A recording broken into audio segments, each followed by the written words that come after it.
ఎందుకు అనంటే ఆ రోజు ఏ రోజు అది 5 సంవత్సరాల క్రితం ఆ రోజు ఆ మాట అన్నారు కాబట్టి నేను మాట్లాడను.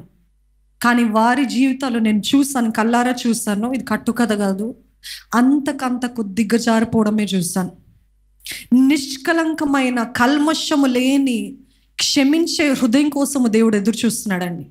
ఈరోజు అపవాది వేసేది ఏంటి ఆ ఎర్ర అంటే మీరు క్షమించద్దు, మీరు నొచ్చుకోవాలి, మీరు ముఖం మార్చాలి, మీరు మాట్లాడకూడదు. ఇవన్నీ కూడా అపవాది వేసే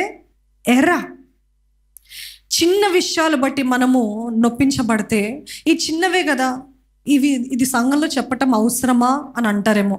ఒక మాట చెప్పనివ్వండి, ఇంత పెద్ద విమెన్స్ కాన్ఫరెన్స్లో ఇంత చిన్న చిన్న విషయాలు చెప్పటం అవసరమా? అవసరం. ఎందుకంటే ఈరోజు మీరు ప్రకటన గ్రంథం అంతా చదవచ్చు, ప్రకటన గ్రంథం అంతా మీకు బై హార్ట్ వచ్చి ఉండొచ్చు, లేకపోతే ప్రవచనాలు చేయొచ్చు, ఇవన్నీ చేయొచ్చు, ఆరాధికులుగా ఉండొచ్చు, పరిచర్యలు గొప్పవారిగా ఉండొచ్చు, ఎంతో గొప్ప గొప్ప సేవ అనుకుంటున్నారేమో. కానీ ప్రేమ లేని వాడివైతే వ్యర్థమే. హల్లెలూయా. ఎంతమందికి ఇటువంటి సందేశాలు నాకు అవసరము అన్నవారు ఉంటే చేతులెత్తి హల్లెలూయా చెప్తారా?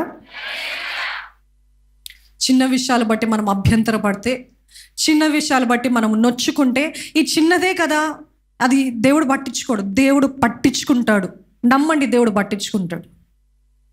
నాలో ఆ కొంచెం ఆయాసం ఆమె పట్ల దేవుడు పట్టించుకుంటాడు. నా భర్త అంటే కొంచెం అది పట్టించుకుంటాడు. అందుకనే మీ ప్రార్థనకి జవాబు లేదు. డూ యు హియర్ మీ? అందుకనే మీ ప్రార్థనకి జవాబు లేవు.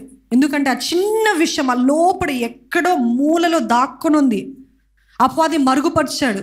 అది మీకు ఎప్పుడు కనపడుతుంది? ఆ వ్యక్తి కనపడినప్పుడు, ఆ వ్యక్తి సడన్గా కనపడినప్పుడు ఒకలాంటి ఆయాసం, ఒకలాంటి ద్వేషము, మీరు కంఫర్టబుల్గా ఫీల్ అవ్వరు. ఎందుకు అని అంటే ఒకలాంటిది ఏదో ఉంది హృదయంలో, అది వేర్లతో సహా పీకి పడేయమంటున్నాడండి దేవుడు. అది తీసేస్తే అప్పుడు ఆకాశవాకిలు విప్పి పట్టరానంత కుమ్మరిస్తాను. మీ ప్రార్థనకి ఇంకా దీని నుండి దాటడానికి ఎటువంటి